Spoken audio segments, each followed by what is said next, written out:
tingnan natin. Yan si mga idol. Okay na po siya.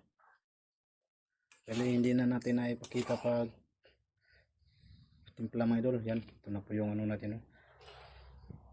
Yan po. Yan. Okay na po siya. Luto na po siya mga idol.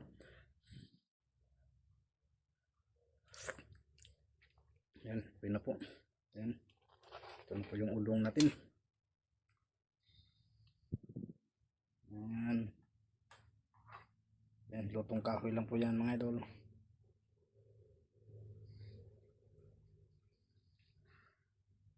Ano? Yan mga idol. Luto na po yung ano natin. Udong na may kunting karneng baboy. Yan. Yan. Okay na po yan. Okay na mga idol.